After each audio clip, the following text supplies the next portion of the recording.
అని ఇప్పుడు ప్రశాంత్ కిషోర్ అనే వ్యక్తి జగన్మోహన్ రెడ్డి గారు ఓడిపోతారని చెప్పడం జరుగుతుంది, ఎలా చూస్తున్నారు కదా? ప్రశాంత్ కిషోర్ ఆయన దగ్గరికి పీకే గారు సపోర్ట్ ఉందా? ఆయన ఉన్నారా పీకే అంటే ఆయన సపోర్ట్ అంటే పీకేనే కదా ఇక వాళ్ళకి. ఇక అదొకటి పేరు పెట్టేసుకున్నారు సర్వే. ముందు ఆయన పేరు ఆయన సర్వే చేసుకోమనండి. లగడపాటి ఇట్లాగే ఉన్నాడు, ఇట్లాగే సర్వే అన్నాడు, నేను ఎట్లా గెలితే అట్లా గెలుతా అన్నాడు. కాంగ్రెస్ హయాంలో కాంగ్రెస్ గెలిచిద్దన్న తెలుసు ఆయన, అందుకే అట్లా చెప్పాడు లగడపాటి అని. ఆయన వచ్చి ఇక్కడికి వచ్చేసి ఇప్పుడు మొన్న అంతకుముందు 2019 వచ్చి గెలిచేస్తారు, ఇది గెలుస్తుంది అది గెలుస్తుంది అన్నారు. ఏమైంది? సారీ చెప్పాడు. అది పీకేదేం లేదు, ఎక్కడ ఒకటి పీకేదేం లేదు. ఎవరికెవరు వచ్చి ఇక్కడికి వచ్చి సర్వేలు చేసి పీకేదేం లేదు. జనాలే వీళ్ళందరినీ పీకి పడేశారు అవతల. అస్సలైన వాడిని పెట్టుకున్నారు, తెలుసు వాళ్ళకి జనాలకి ఎవరిని ఉంచాలి ఎవరిని పీకేయాలనేది. నువ్వు కొత్తగా ఈ పీకే వచ్చాడు వీళ్ళు వచ్చారు సర్వే అటు చేస్తున్నారన్న అని మీడియా వాళ్ళు ఎవరైనా సరే ఎంతమంది వచ్చినా సరే మాట్లాడినా సరే ఒకటే, పీకేసేది జగన్ కాదు, జగన్ని ఎంచుకున్నారు, పీకేసేది జనం. పీక్ అవుతారు. మేము పొత్తులు పెట్టుకోలేదు, పొత్తులు అనేదే లేదు, ఆ బ్లడ్లోనే లేదు అసలు. నాకు తెలిసి నా ఓటు పెరిగినంత మాత్రం వైఎస్ రాజశేఖర రెడ్డి గారికి వేసాను ఫస్ట్ నా ఓటు కాంగ్రెస్లో ఉన్నప్పుడు. తర్వాత ఆయన చనిపోయిన తర్వాత అన్నగారికేమో జగన్ అన్నగారికేమో దాంట్లోనే పదమంటే అవ్వలేదు, సపరేట్గా వచ్చాడు జనాల బాధను చూసుకుంటా. బయటకు వచ్చి ఒక్కడే నుంచున్నాడు, ఎవరు సపోర్ట్ లేదు, జనాల సపోర్టే ఉంది. జనాలే గెలిపించారు, జనాలే నిలబెట్టారు. ఎవరిని పీకేశారు? ఎన్నుపోటు పొడిచిన వాడిని పీక్ అవుతారు. ఆయనకి మళ్ళీ సపోర్టింగ్ మళ్ళీ ఇప్పుడు పీకే అతను వచ్చాడు. వీళ్ళు ఎంతమంది వచ్చినా సరే జనాలు పీకేస్తారన్న. ఈ ఏరియాలో ఒకడేస్తే గెలుస్తాడు అంటాకి లేదు, ఈ ఏరియా మొత్తం వేయాలి. వాళ్ళకి తెలుసు జనాలకి ఎవరిని పీకేయాలి, ఎవరిని పీకకూడదు, ఎవరిని ఉంచుకోవాలి అనేది జనాలందరికీ తెలుసు. అందుకే పీక్ అవతల వేశారు. ఆ ప్రశాంత్ కుమార్ అనే అతను ఎవరో మనకు తెలియదు, అసలు జనాభా లెక్కలో ఉన్నాడో లేదో కూడా తెలియదు. జగన్ అంటే అందరికీ తెలుసు. ఇది 5వ డివిజను. అభివృద్ధి కార్యక్రమాలు చాలా జరిగినాయి. ఉన్న ప్రాంతాల్లో పైన ఉన్న వాళ్ళు కింద ఉన్న వాళ్ళందరూ వాటర్ సప్లై ఇంటి కానీ, అలాగే అమ్మఒడి ఇంటి కానీ, రెండోది వృద్ధా పెన్షన్ ఉంటుంది కదా అది ఒకటి. బటన్ నొక్కడం కాదు, రాష్ట్రంలో అభివృద్ధి లేదని చెప్తాడు సార్, అందుకనే ఓడిపోతున్నాడు జగన్ అని చెప్పి ప్రశాంత్ కిషోర్ అంటున్నాడు. వాళ్ళు కలగంటమే, ఇక మంచి పరుపులు వేసుకొని కలగంటమే బ్రదర్. వాళ్ళు రాడు అనేది లేదు. రాడు అనుకుని చాలామంది ఫస్ట్లో అట్లాగే అనుకున్నారు. తర్వాత ఏమైంది? జనాలందరూ ఏం చేశారు? గుద్దవతల పడేశారు. ఆ బటన్ ఎందుకు నొక్కుతున్నాడు? వాళ్ళ కోసమే నొక్కేది, జనాల కోసమే నొక్కేది. ఎంతోమంది ఉన్నారు, చాలామంది తిన్నవాళ్ళు ఉన్నారు, తిన్న విశ్వాసం ఉంటుంది వాళ్ళకి. ఏదో కొంత అటు ఇటు వచ్చిన వాళ్ళకు అక్కడో జనం వచ్చేసి మాటలు చెప్పైతే కుదరదు. పార్టీ పరంగా చూసుకోకూడదు. ఇప్పుడు అతను ఏంటంటే జగన్ అనేవాడు ఒక వ్యక్తిగతంగా వస్తున్నాడు. మనుషులు వీళ్ళు సామాజిక మనుషులు, ప్రజలు. వాళ్ళ నాన్న ఎట్లా చేశాడో అంతకు మించి చేస్తున్నాడు. దానికి మించే కలగనాలిగాళ్ళు. ఓడిపోవడం అంటే కళ, అది ఈ జన్మ కళ. వాళ్ళు ప్రశాంత్ కిషోర్ అనే వ్యక్తి జగన్మోహన్ రెడ్డి ఓడిపోతాడని చెప్తున్నారు సార్, ఎలా చూస్తారు పరిణామం? అసలు ప్రశాంత్ కిషోర్ రెడ్డి ఎవరు చెప్పు? ఎవరు అంటే గతంలో జగన్మోహన్ రెడ్డి గారు గెలుపు కోసం ప్రయత్నాలు చేశారని చెప్పి కొంతమంది అంటున్నారు. జగన్ గారు వాళ్ళ నాన్నగారిని జగన్ చూసేసారు కానీ ఆయన చూసేయాల. ఆయన ఎవరో ఇంతవరకు ఎవరికి తెలవదు. ఇక్కడికి రమ్మను, విజయవాడ రమ్మను, అక్కడ కాదు తూర్పు నియోజకవర్గానికి రమ్మను. దేవినేని అవినాష్ అన్న ఏమేమి చేశాడో, ఈ రోడ్లు కానీ డ్రైనేజీలు కానీ మొత్తం రిటైర్డ్ వాళ్ళు కానీ మొత్తం అన్ని కట్టించాడు. వచ్చి ఇక్కడ చూస్తే తెలిసిద్ది, అక్కడ కళ్ళు మూసుకుంటే ఇక్కడేం తెలిసిద్ది? ఓకే, అంటే ఈ రాష్ట్రంలో సంక్షేమం కాదు అభివృద్ధి కూడా కావాలని చెప్పి అన్నాడని చెప్పి కొన్ని వార్తలు కూడా రాయడం జరిగేది. అభివృద్ధే కదా, ఇదే అభివృద్ధిని బట్టాక ఓట్లు వేసి గెలిచి 151 సీట్ ఇచ్చారంటే ఎందుకు ఇచ్చారు? అభివృద్ధి చేస్తారన్నాక, వాళ్ళ తండ్రి కానీ చేస్తున్నారన్నాక అభివృద్ధి. లేకపోతే ఎందుకు ఇస్తారు? చంద్రబాబు అని 23 సీట్లకి ఎందుకు వదిలేశారు? కనీసం ఎంత కాదన్న 60-70 అయినా రావాలిగా. మరి అది రాలేదంటే ఏంటి? వాళ్ళ అభివృద్ధి బాగుంటుంది, వాళ్ళ పథకాలు బాగుంటాయి, వాళ్ళ పథకాల వల్ల అన్నీ బాగుంటాయి. బటన్ నొక్కుతున్నాడు కానీ అభివృద్ధి లేదు ఈ రాష్ట్రంలో అంటున్నాడు. బటన్కి దానికి సంబంధం ఉంది. అభివృద్ధి కావాలంటే ఇక్కడికి వచ్చి చూడమని అంటున్నాయి. విజయవాడ రమ్మను, తూర్పు నియోజకవర్గానికి రమ్మను, దేవినేని అవినాష్ అన్న వర్గానికి రమ్మను. అభివృద్ధి ఎలా ఉంటుంది అనేది చూపిస్తాం. అంటే యువత అంతా కూడా వ్యతిరేకిస్తున్నారని చెప్పండి. యువత ఎందుకు వ్యతిరేకిస్తారు? యువతే అసలు మెయిన్. జగన్కి యువతే కానీ పెద్దోళ్ళే కానీ ముసలోళ్ళు కానీ ముసుకోళ్ళు కానీ ఎవరైనా వాళ్ళే, ఇంకా ఎవరు లేరు. అలా ఉంటే ఇంకా చంద్రబాబు రావాలిగా మరి. ఏది అభివృద్ధి ఏది మరి చంద్రబాబు నాయుడు గెలుస్తాడని చెప్పి అంటారు. ఇప్పుడు వాళ్ళు అలా గెలిచిద్ది అంటారు, గెలవాలి కదా. అంత గ్రాఫిక్సే చూపిస్తాడు. వీళ్ళట్ట కాదు, సిద్ధం అంటే రియల్, మొత్తం రియల్ హీరో జగన్.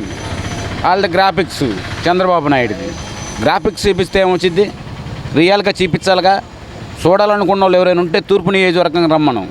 ప్రశాంత్ కిషోర్ని కానీ చంద్రబాబుని కానీ వాళ్ళ కొడుకుని కానీ ఎవరినైనా సరే తూర్పు నియోజకవర్గానికి వచ్చి చూడమను. అప్పుడు తెలిసిద్ది ఏంటనేది, అభివృద్ధి అంటే ఎలా ఉంటుంది ఏంటనేది. వాళ్ళు కూడా చూసుండ్రు. డ్రైనేజీలు కానీ, కొండ ప్రాంతంలో రోడ్లు కానీ, కరెంటు స్తంభాలే కానీ, వాలే కానీ, ప్రతిదీ ఇదని కదా, పింఛన్లే కానీ ప్రతిదీ అభివృద్ధి జరిగింది. జరగదంటే లేదు. మరి ప్రశాంత్ కిషోర్ వ్యాఖ్యలను ఎలా చూస్తారు మీరైతే? వాళ్ళని అసలు పట్టించుకోకూడదు. అది ఎవడో అసలు తెలవదు ఎవరికి. 100 మందిలో 10 మందికి తెలుసు, తెలవదు అది కూడా తెలవద్దు. 90 మందికి అందరు తెలితే 10 మందికి కూడా తెలవదు ప్రశాంత్ కిషోర్. ఇప్పుడు నువ్వు చెబితేనే నాకు తెలిసింది ప్రశాంత్ కిషోర్ అన్నవాడు. ఇప్పుడు దాకా నాకు తెలవదు ప్రశాంత్ కిషోర్ ఎవరు, అతను దేనికి సంబంధించినవాడు, అసలు అతను ఎవరో తెలవదు ప్రశాంత్ కిషోర్. ఇప్పుడు నువ్వు అడిగితే నాకు తెలిసింది ప్రశాంత్ కిషోర్ అని అతను. ఇప్పుడు దాకా తెలవదు నాకు. అది జగనే మళ్ళీ. సర్వేలన్నీ కూడా జగన్మోహన్ రెడ్డి గెలుస్తారని చెప్తారు, కానీ ప్రశాంత్ కిషోర్ ఓడిపోతారని చెప్తున్నారు. ప్రశాంత్ కిషోర్ అంటే మరి యాంటీగా ఉన్నప్పుడు అట్లా చెప్తున్నాడు అంతే, ఏమి లేదు. చంద్రబాబు నాయుడు దగ్గర ప్యాకేజీ తీసుకొని పవన్ కళ్యాణ్ తీసుకున్నాడు, అట్టగా ప్రశాంత్ కిషోర్ కూడా తీసుకుంటున్నాడు కదా, దాని గురించి అలా చెప్తున్నాడు. మరి అదే తీసుకున్న వాళ్ళు ఏం చెప్తారు, వాళ్ళ అలాగే డబ్బులు తీసుకున్నాడు, ఏం చెప్తాడు, సర్వే మొత్తం ఇట్లా ఉందని చెప్తాడు కావాలని. జనాల్లో ఊరికి పుకారే కానీ ఏమీ లేదు అక్కడ. 100% మాత్రం జగనే. గతంలో కూడా జగన్మోహన్ రెడ్డి గారి కోసం చేసినటువంటి ఒక వ్యక్తి అంటే రాజకీయ యువకర్త ప్రశాంత్ కిషోర్ ఇప్పుడు జగన్మోహన్ రెడ్డి గారు ఓడిపోతున్నారు, రాష్ట్రంలో అభివృద్ధి లేదని చెప్పడం జరుగుతుంది. మీ అభిప్రాయం సార్? నేనైతే వినలేదండి, మీరు ఎప్పుడు చూసారేమో తెలియదు కానీ నేనైతే వినలేదు ప్రశాంత్ కిషోర్ అలా చెప్పాడని. 100% గెలుస్తుందని అందరూ నమ్మకంతో ఉన్నారు. సర్వేలని జగన్మోహన్ రెడ్డి గారే గెలుస్తాయని చెప్తున్నారు. అవునండి. మీ అభిప్రాయం ఎలా ఉంది? అవునండి, జగన్ గారే గెలుస్తారు. ఓకే, ఈ రాష్ట్రంలో అభివృద్ధి లేదని చెప్పి అంటున్నారు సార్ ప్రశాంత్ కిషోర్, మీరు ఎలా ఎప్పుడు చెప్పారండి, ఏ ఇంటర్వ్యూలు చెప్పారు? నేనైతే చూడలేదు. ఓకే, అది ఎప్పుడు జరిగింది ఇంటర్వ్యూ ఏమో డేట్ అండ్ టైం చూసుకోండి. 100% అభివృద్ధి అంటే చాలా కోణాల్లో చూడాల్సి వచ్చింది. ఎడ్యుకేషన్లో కానీ, హాస్పిటల్లో కానీ, హాస్పిటల్ ఇంప్రూవ్మెంట్లో కానీ అన్నిట్లో అభివృద్ధి కనిపిస్తుంది. సార్ మీకు ఈ రాష్ట్రంలో ఎలాంటి అభివృద్ధి కనపడిందంటే ఏం చెప్తారు? చాలా ఎక్సలెంట్గా ఉంది అని చెప్పగలుగుతాం. ఏమేమి కనపడింది? అదే స్కూల్స్ ఇంప్రూవ్మెంట్స్, హాస్పిటల్ ఇంప్రూవ్మెంట్స్ ఇవన్నీ చాలా బాగున్నాయి. అంటే ఇప్పుడు కొంతమంది ఏమో ప్రశాంత్ కిషోర్ డబ్బులు ఇచ్చి చెప్పించారు చంద్రబాబు నాయుడు గారు అంటారు, కొంతమంది ఎలా ఉంటుంది? ఆయన అంటే ఏ ఇంటర్వ్యూ అయినా సరే, ఇంటర్వ్యూ జరుగుతప్పుడు ఎన్నో కార్నర్స్ ఉంటాయన్నమాట. అది ఇది అవుట్ ఆఫ్ కాంటెస్ట్ తీసి పెడతారు. దానివల్ల ఏమైనా అయ్యి ఉండొచ్చేమో కానీ కంప్లీట్ ఇంటర్వ్యూలో అలా చెప్పారని నేనైతే అనుకోవట్లేదు. ఆయన పర్సనల్ ఒపీనియన్ ఏమైనా చెప్పి ఉండొచ్చేమో కానీ ఎవరి థింకింగ్ ఆలుకుంటుంది. అంటే ఒకప్పుడు అదే ప్రశాంత్ కిషోర్ని చంద్రబాబు నాయుడు బీహార్ గోండా, బీహార్ డకాయిట్ అనే వ్యక్తి మళ్ళీ ఇప్పుడు అదే ప్రశాంత్ కిషోర్ మాటల్ని కొంతమంది ప్రచారం చేస్తున్నారు అదే పార్టీ వాళ్ళు. వాళ్ళకి ఐటీ సెల్స్ ఉంటాయి కాబట్టి ప్రచారం చేస్తారు, జనరల్గా అది కామనే కదా. అని వస్తానా ప్రశాంత్ కిషోర్ అనే వ్యక్తి జగన్మోహన్ రెడ్డి ఓడిపోతానని చెప్పారని, గతంలో అదే ప్రశాంత్ కిషోర్ జగన్మోహన్ రెడ్డి గెలుపు కోసం కీలక పాత్ర వహించారని చెప్పి కొంతమంది చెప్తారు కదా. అసలు ఎంతగా ప్రశాంత్ కిషోర్ అనేవాళ్ళు ఎవరో మనకు తెలియదు. మాకు తెలిసిందల్లా జగన్ చేసిన అభివృద్ధి కార్యక్రమాలు. మా డివిజన్లో ఇప్పటికీ అవినాష్ బాబు గారు చూస్తే రిటర్న్ వాల్ కానీ, డ్రైనేజీలు కానీ, రోడ్లు కానీ, కొండ ప్రాంతాల్లో కొన్ని సంక్షేమ కార్యక్రమాలు చేయటం అభివృద్ధి బాగా మాకుంది. మాకు కావాల్సింది తూర్పు నియోజకవర్గంలో ప్రస్తుతానికి మాకు చాలామంది కూడా లబ్ధి పొందారు. పింఛన్లే కానీ, బండ్లే కానీ ఇక్కడ పేద ప్రజలు చాలా ఆనందంగా సంతోషంగా ఉన్నారు ప్రస్తుతానికి. అలాగే ప్రతి చోట కూడా జగన్ పేరు చెప్పుకొని సంతోషంగా ఉన్నవాళ్ళే కానీ ఇప్పుడు ఎవరు బాధపడేది లేదు. నెక్స్ట్ కూడా వచ్చేది కూడా ఆయన పడేయాలి అని ఎంతోమంది కూడా ప్రయత్నించినా సరే అది అవ్వదు. మళ్ళీ ఆయనే గెలుస్తాడు, మళ్ళీ ఆయనే పరిపాలన చేస్తాడని చెప్తున్నాం. ఓకే, మరి ఆయన ప్రశాంత్ కిషోర్ అనే వ్యక్తి జగన్ ఓడిపోతున్నాడు, బటన్ నొక్కడం కాదు, అభివృద్ధి లేదు ఈ రాష్ట్రంలో అంటున్నారు. అభివృద్ధి ఎందుకు లేదు? అభివృద్ధి లేకపోతే పేద ప్రజలందరూ ఇప్పుడు ఆయన నమ్ముకొని ఎందుకుంటారు? ఇప్పుడు పేద ప్రజలందరూ ఇప్పుడు ఆయన నమ్ముకునేగా ఉండేది. ఇప్పుడు అలా అనుకుంటే ఇప్పుడు అలా అనుకుంటే ఈరోజు ఇప్పుడు మా అబ్బాయి ఉన్నాడంటే, మా అబ్బాయి బతికాడంటే ఇప్పుడు రాజశేఖర రెడ్డి పుణ్యం వల్లనే. ఎందుకంటే ఆరోగ్యశ్రీ ఉండటం వలన మా అబ్బాయికి తలక దెబ్బ తగిలి చచ్చిపోయే పరిస్థితిలోకి వెళ్ళిన ఆ రోజు ఆ పథకం ఉండబట్టి ఈరోజు మా అబ్బాయి బతకగలిగాడు. అంటే వాళ్ళకి ఇంకా మనం ఎంతో రుణపడి ఇంకా పనిచేసే వాళ్ళు అలాంటి వాళ్ళు ఎంతోమంది ఉన్నారు జగన్కి. అది ఓకే, మరి ఇప్పుడు ఇలాంటి వీడియో మరి ఎలక్షన్ వస్తుంది, ఈ సర్వేలో మరి ప్రశాంత్ కిషోర్ చెప్పాడు జగన్ ఓడిపోతున్నాడు, చంద్రబాబు నాయుడు అధికారంలో భారీ ఓటమి చదువు చూస్తున్నాడు జగన్ అని చెప్పడం లేదు. భారీ ఓటమి ఓడిపోయేది ఏమైనా ఉంటే టీడీపీ జనసేన ఓడిపోద్ది. ఇక అది అందరికీ తెలిసిందే. భారీ మెజార్టీతో గెలిచేది వైసీపీ, అది ఇక దాంట్లో సందేహం లేదు. ఇక అది అంటే గతంలో కూడా ఈయన చెప్పిన అంటే తెలంగాణలో కానీ మధ్యప్రదేశ్లో కానీ రాజస్థాన్లో కానీ జరగలేదు. ఇప్పుడు కూడా మరి ఎలా ఉంటుంది అంటారు విజయం? మరి ఇక్కడ జరిగే అవకాశం లేదు, మంచి విజయం పొందేలా ఇప్పుడు అవకాశాలు ఉన్నాయి, కానీ విజయం కోల్పోయే అవకాశాలు అయితే లేవు. వైఎస్ఆర్ పార్టీ మంచి ఘన విజయంతో వైఎస్ఆర్ పార్టీ గెలవబోతుంది, గెలిచిద్ది కూడా.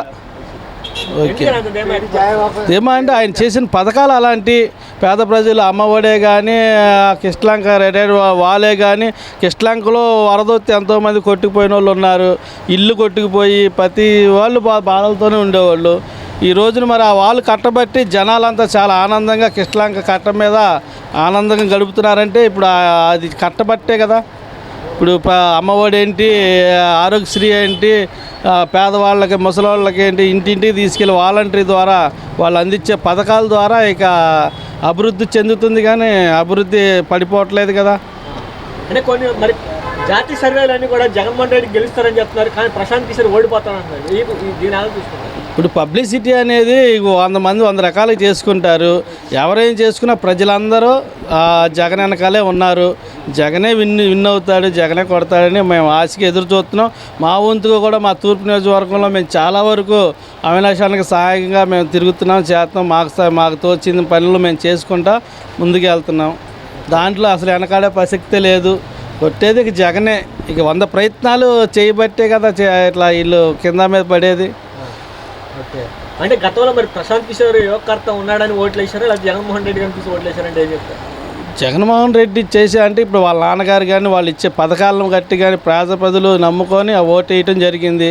ఇప్పటికే అలాగే అనేది ఓటమి నుంచి కూడా ఇప్పుడు టీడీపీ ఓడిపోయిందంటే కారణం వాళ్ళు ఇచ్చిన పథకాలు చేసే పనులను బట్టే.